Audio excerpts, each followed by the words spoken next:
Goeiedag. Hoe is het? Hier is lekker aan. Hoe is het? Goed.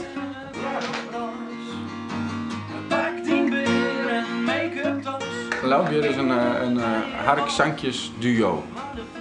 We maken Friestalige versjes op akoestische gitaar. Dus geen heavy rock of toestand, maar gewoon luisterversjes.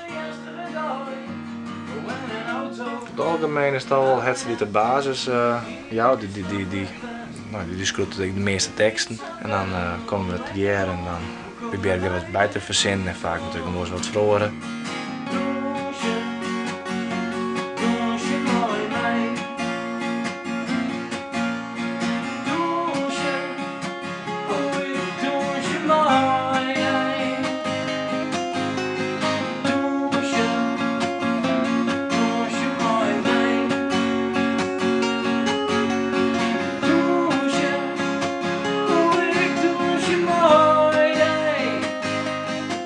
Ljouwbier bestaat uit de 29-jarige Hetzer Jan Tijdsma uit Weensum en de 32-jarige Ilke Wiegersma uit Ljouwert. Oprichten in 2003 binnen ze na 2 demo's on haar eerste full length. Blauwe Mannen, een plaat die nevens de verwachting jou weer 2010 verschijnen had. De mooie kennen elkaar van de metalband Lethargy, dat ze jaren in spelen. Haar metal roots komen likwijls nog waarom in de teneurstemming van een soort van haar noemers en teksten. Maar wat betekent deze aparte bandnamen ook correct?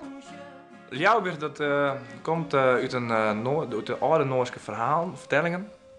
De ging over een houtkapper, een hele grote brede kerel, als een reus van een houtkapper. En die was zo goed met zijn biel, die maakte de mooiste dingen, de mooiste sculpturen, haakte er uit de BMW.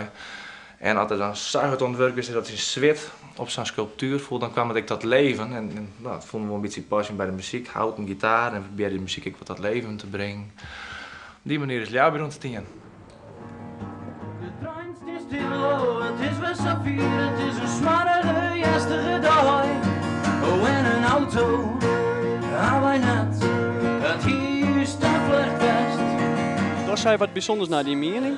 Aan de ene kant helemaal net, omdat ze gewoon mooie folkfestjes eigenlijk spelen. En aan de andere kant echt wel, omdat ze, als je in deze tijd het oordwast om met zulke kwetsbare muziek op het podium staan te gaan, dan vind ik dat wel knap eigenlijk. In 2009 hebben Hetzer en Ilke opnames maken voor haar nieuwe cd in de Landscape Studio in Gouw.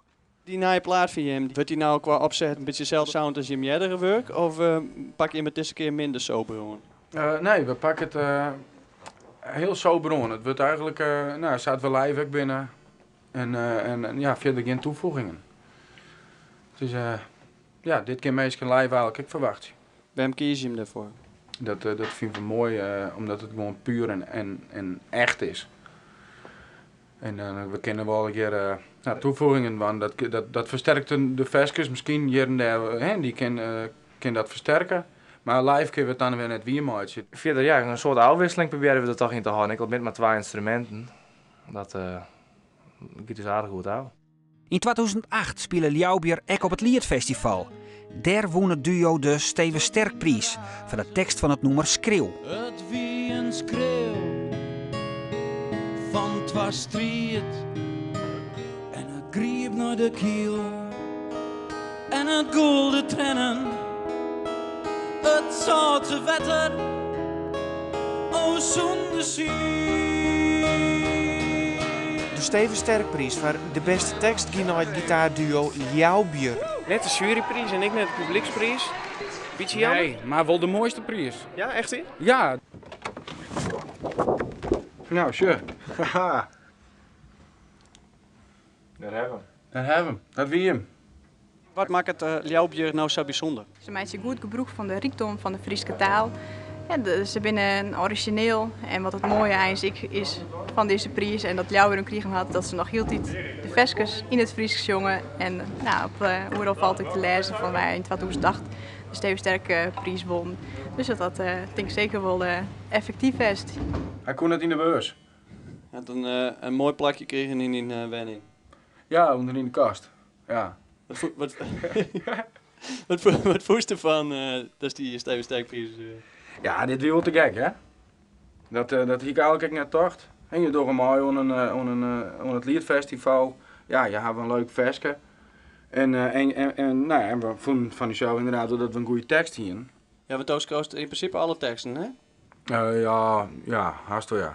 Maar hoe gaat dat proces bij jou? Nou, dat is wel heel wisseling. Want de ene keer dan begin ik gewoon op een stuk papier en dan vul ik gewoon alle keer woorden in eigenlijk. En dan heb ik een onderwerp en dan begin ik eigenlijk heel traditioneel te werken. Van nou, wij moeten toe gaan en dat al wat uit te werken. En dan schrijf ik de tekst aan elkaar.